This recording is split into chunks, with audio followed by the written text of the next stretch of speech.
ప్రతిష్టాత్మక Padmapani life time achievement పురస్కారం ఇటీవలే సాయి పరంజిపే అనే దర్శకురాలు గెలుచుకున్నారు. 2025 జనవరి 15 నుంచి 19 వరకు ఛత్రపతి సంభాజీ నగర్లో నిర్వహించిన 10వ అజంతా ఎల్లోరా అంతర్జాతీయ చలనచిత్రోత్సవంలో ఈమెకు ఈ యొక్క పురస్కారాన్ని ప్రదానం చేశారు. త్రిపుర రాష్ట్రంలో సఫహీ జ్వాలా వన్యప్రాణుల అభయారణ్యంలో బ్యాండెడ్ రాయల్ సీతాకోకచిలుక జాతిని కొత్తగా కనుక్కున్నారు. Next one.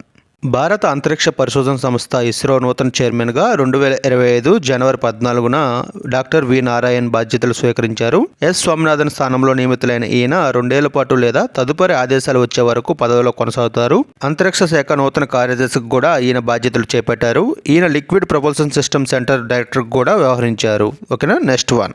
నాగసాకి అణుబాంబు దాడిలో ప్రాణాలతో బయటపడిన వ్యక్తిగా గుర్తింపు పొందిన జపాన్ వాసి సిగేమి పుకిహోరి ఇటీవలే మరణించారు. 1945 ఆగస్టు 9న అమెరికా నాగసాకిపై అణుబాంబు ప్రయోగించినప్పుడు పుకిహోరి వయసు 14 ఏళ్లు. ఇతడి కుటుంబంతో పాటు వేలాది మంది ఈ దాడిలో ప్రాణాలు కోల్పోయారు.